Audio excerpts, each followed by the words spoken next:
Lorsque l'on envisage un déménagement, il est essentiel de mettre le compteur d'électricité à son nom pour pouvoir bénéficier de la fourniture d'énergie. Il est préférable de réaliser la démarche environ 2 semaines avant l'aménagement pour anticiper les éventuelles coupures. Avant de choisir un contrat, il est vivement conseillé de procéder à un comparatif des différentes offres. Nous vous expliquons pourquoi. À quoi sert le comparatif des contrats d'électricité? Depuis 2007, le marché de l'énergie est ouvert à la concurrence. Choisir entre EDF ou Engie, ex-GDF, n'est plus la seule solution. Ils ne sont plus les seuls fournisseurs auprès desquels il est possible de souscrire un contrat. Le comparatif permet donc d'avoir une vue d'ensemble des différents fournisseurs d'énergie puisqu'il en existe désormais plus d'une trentaine en France. Il permet aussi de découvrir les offres ainsi que leurs caractéristiques. Ce sont donc des économies importantes qui sont à la clé et le montant moyen qu'il est possible d'économiser sur l'année sera fourni par le comparateur. Avec le comparatif électricité, on a également la possibilité de connaître l'estimation de sa consommation. Autant de points qu'il faut vérifier avant un déménagement. Sur quels éléments se baser pour réaliser le comparatif des contrats d'électricité? Pour être sûr de réaliser un bon comparatif des contrats d'électricité,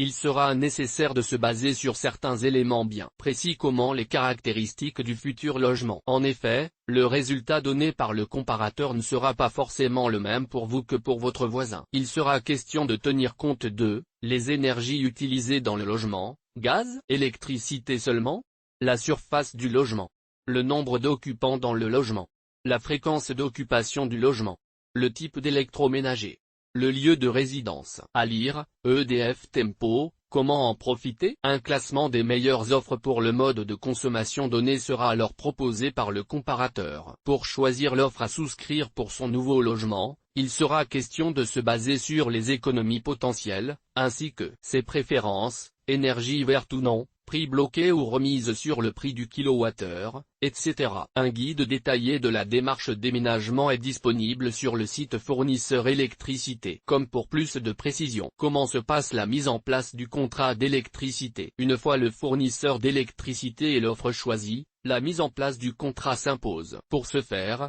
il suffit de contacter le fournisseur avec à sa disposition les informations suivantes, l'adresse du logement et les compléments, le numéro du compteur ou le PDL, point de livraison d'électricité, le nom du titulaire du précédent contrat, ses coordonnées, un RIB ou IBAN pour les prélèvements. Si le gaz est présent dans le logement, il sera également nécessaire de demander la mise en service du compteur gaz avant tout déménagement. Le site Selectra Info propose un guide pour la mise en service du gaz suite à un déménagement. Si les énergies sont coupées au moment de la souscription du contrat, l'intervention d'un technicien sous 5 jours ouvrés environ sera planifiée pour mettre en route les compteurs. Par Alexiane Turcan.